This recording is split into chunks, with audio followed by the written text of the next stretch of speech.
आज का ये बजट इंटरिम बजट तो है ही, लेकिन ये बजट इंक्लूसिव और इनोवेटिव बजट है। इस बजट में कंटिन्यूटी का कॉन्फिडेंस है। ये बजट विकसित भारत के 4 स्तंभ युवा, गरीब, महिला और किसान सभी को एम्पावर करेगा। निर्मला जी का ये बजट देश के भविष्य के निर्माण का बजट है। इस बजट में 2047 के विकसित भारत की नींव को मजबूत करने की गारंटी है। मैं निर्मला जी और उनकी टीम को बहुत बहुत बधाई देता हूं। साथियों, इस बजट में युवा भारत की युवा आकांक्षाओं का, भारत की यंग एस्पिरेशंस का प्रतिबिंब है। बजट में 2 महत्वपूर्ण निर्णय लिए गए हैं। रिसर्च और इनोवेशन पर 1 लाख करोड़ रुपए का फंड बनाने की घोषणा की गई है। बजट में स्टार्टअप्स को मिलने वाली टैक्स छूट के विस्तार का भी ऐलान किया गया है। साथियों, इस बजट में फिस्कल डेफिसिट को नियंत्रण में रखते हुए कैपिटल एक्सपेंडिचर को 11,11,111 करोड़ रुपए की ऐतिहासिक ऊंचाई दी गई है। अर्थशास्त्रियों की भाषा में कहें तो एक प्रकार से स्वीट स्पॉट है। इससे भारत में 21वीं सदी के आधुनिक इंफ्रास्ट्रक्चर के निर्माण के साथ ही युवाओं के लिए अनगिनत रोजगार के नए अवसर तैयार होंगे।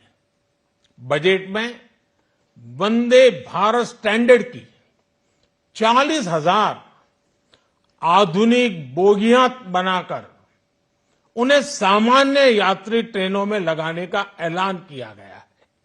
इससे देश के अलग अलग रेल रूट पर करोड़ों यात्रियों में आरामदायक यात्रा का अनुभव बढ़ेगा। साथियों, हम एक बड़ा लक्ष्य तय करते हैं, उसे प्राप्त करते हैं और फिर उससे भी बड़ा लक्ष्य अपने लिए तय करते हैं।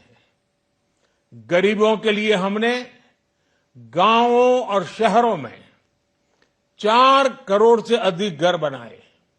अब हमने 2 करोड़ और नए घर बनाने का लक्ष्य रखा है।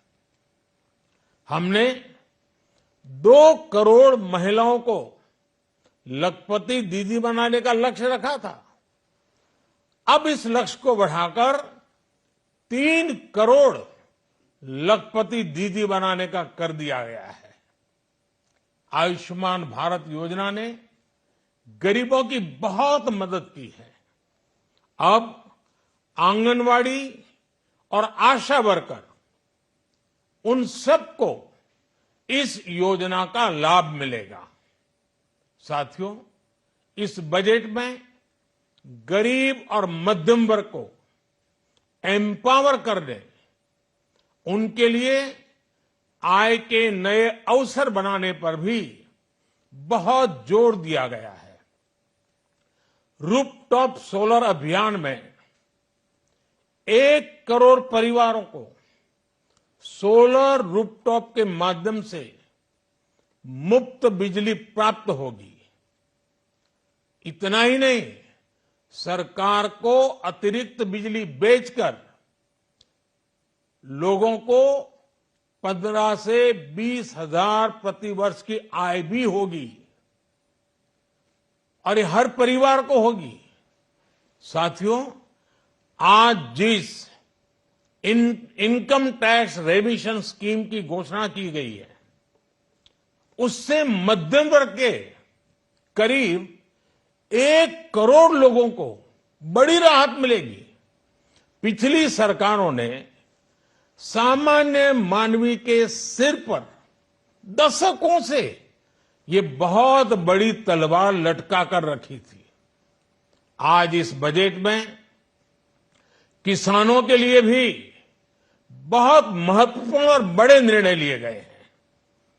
नैनो डीएपी का उपयोग हो, पशुओं के लिए नई योजना हो, पीएम मत्स्य संपदा योजना का विस्तार हो और आत्मनिर्भर ऑयल सीड अभियान हो।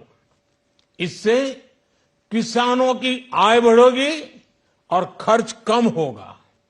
मैं एक बार फिर सभी देशवासियों को इस ऐतिहासिक बजट के लिए शुभकामनाएं देता हूं। बहुत बहुत धन्यवाद।